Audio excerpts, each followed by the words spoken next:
Welcome back to Thai Talk with Dan. Now, 4 days ago, guys, we produced a story on the channel talking about how a Thai girl that a foreigner dated had a boyfriend.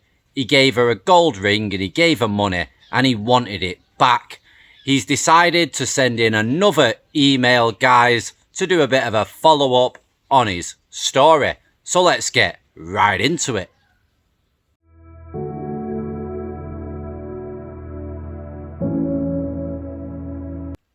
Thank you for taking an interest in my story. Commented under your YouTube video, Thai girl has a boyfriend, I gave her money and gold, and I want it back.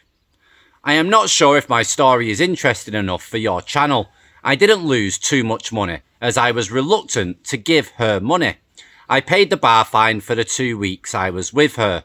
She got to sleep in a comfy condo bed instead of a mattress on the floor over the bar.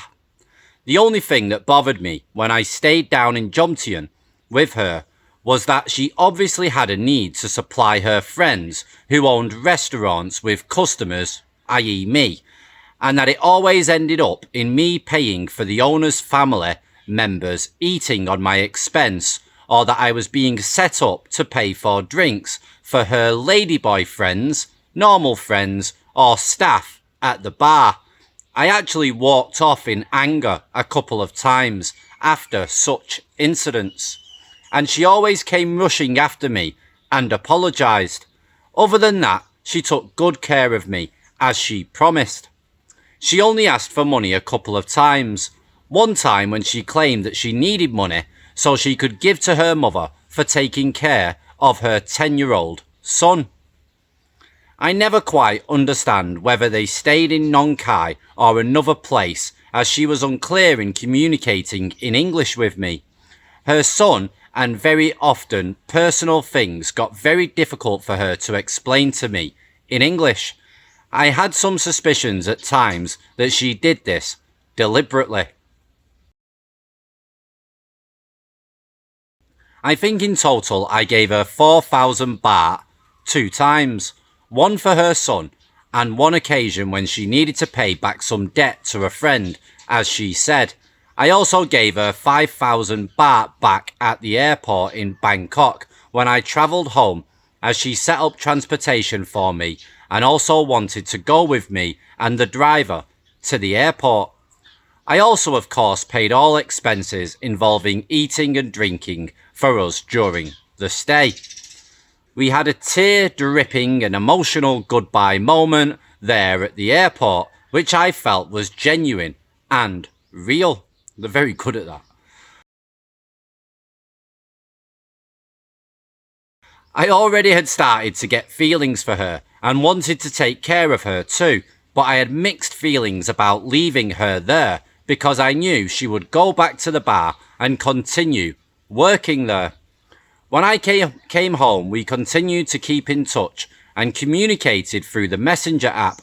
I am not proud to say that I have a partner back home, and she soon discovered what I had been doing down in Thailand. This was partly because the bar girl had found out I had a wife and kept sending my wife friend requests on Facebook. She strongly refused that she had sent any friend requests to my wife. I knew my wife didn't lie about such things, but I was already so in love that I continued communicating with her. I chose to overlook this, even though my relationship with my wife seemed to be over. I felt, of course, sadness in the situation, but I found comfort in my relationship with this bar girl. The bar girl on her hand shifted workplace because, as she said, I know that you feel uncomfortable with me working in the bar. Instead, she started working in a friend's restaurant.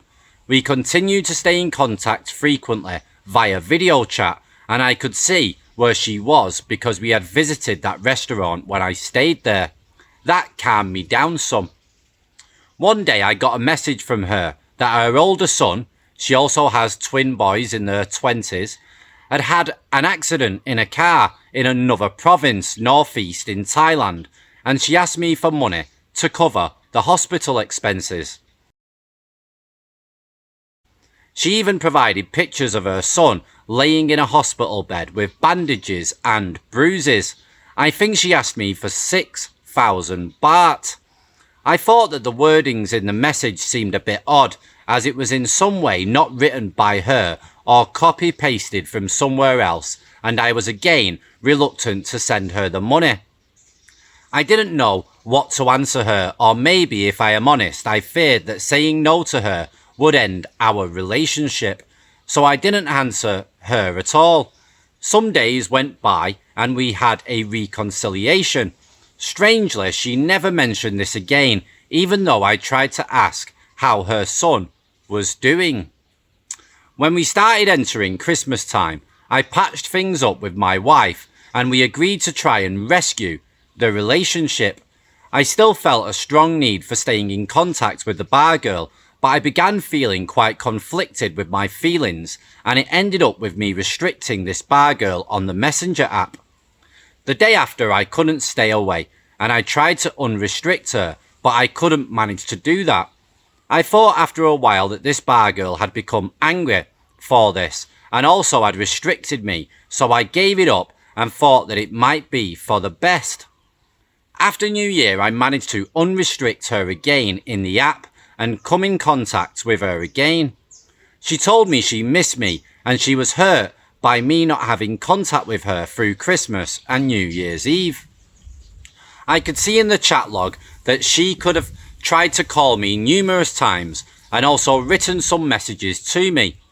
I apologised to her and she seemed fine with this after a while. Then she asked me for money again. Her phone had gotten a bad display and she wanted a new phone, so she could keep texting me as she didn't see what she texted on the display. I tried to suggest that she could use her other phone as she had two phones when I stayed with her. This was a typical situation where I couldn't understand or she was not able to give a meaningful explanation in English, so I gave up and agreed to send her the money. It was not too crazy much money, only 7,000 baht, but it all adds up. After that, we was okay for 2 more weeks. Then she wanted to fund her some money and she gave me an explanation involving her having to pay for obtaining permit for serving alcohol beverage and some restaurant. This was new to me, that she started up business for herself. So I sent her a message where I stated that she had got some money from me only 2 weeks before, and I asked her if she was in a process of setting up her own business. I didn't get any reply, and I finally told her that I would not give her any money now. I got a reply where she told me that it was okay. She would borrow the money from a friend, and she said sorry for asking for your help. So now she has stayed quiet for a week.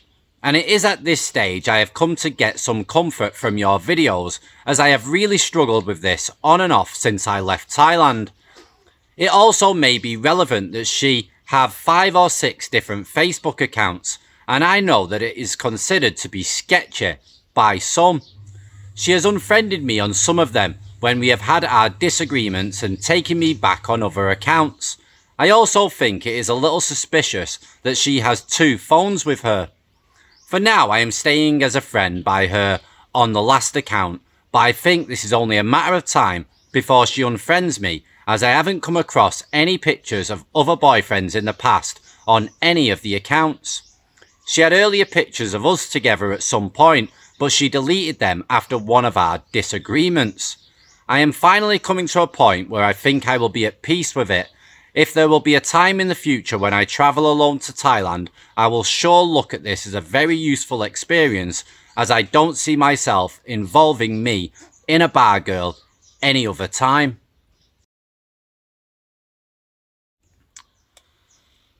So guys, what do you think about that story? There's a lot of men out there like this, and these are why these stories will just keep happening and happening and happening, and you'll all be getting informed and told about them. They will come up with so many different stories, in order to get money. When she's shown you a picture of her son laying in bed, that could have been a friend's picture or a super old photograph to try and get money from you. They know that they have to produce some evidence with some men.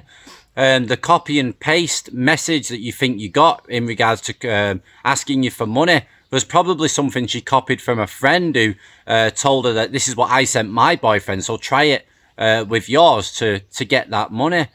It's very crazy. And when they don't get that money, or you say no, or you make up an excuse not to give that money, then they will give you the cold shoulder like a child until you say, oh, baby, why you not talk to me? Why you not talk to me? And then she'll say, oh, I've got money problems. I'm really stressed. I'm going to have to work in the bar. I'm going to have to sell my body. They'll make you feel guilty and worried about them until you cough up more money. And if you don't cough up more money, then what's the point in carrying on speaking to you?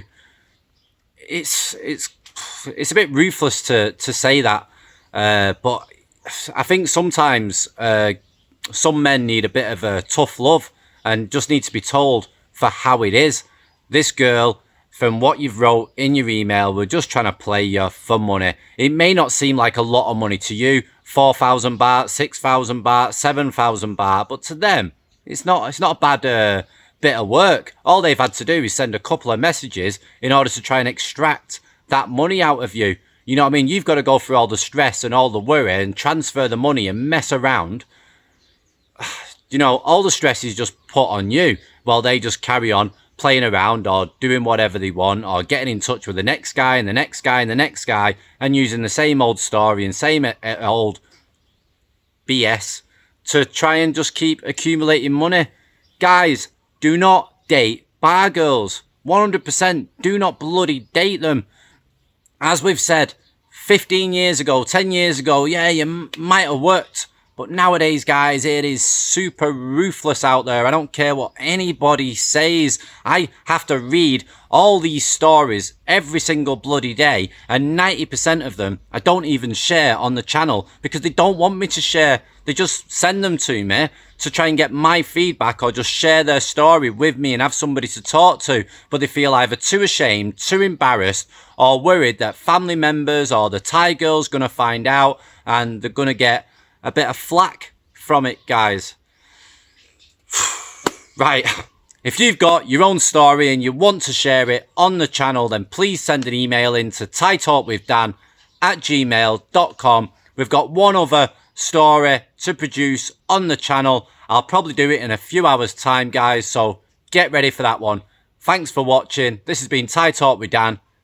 Ciao for now, guys. Stay safe out there.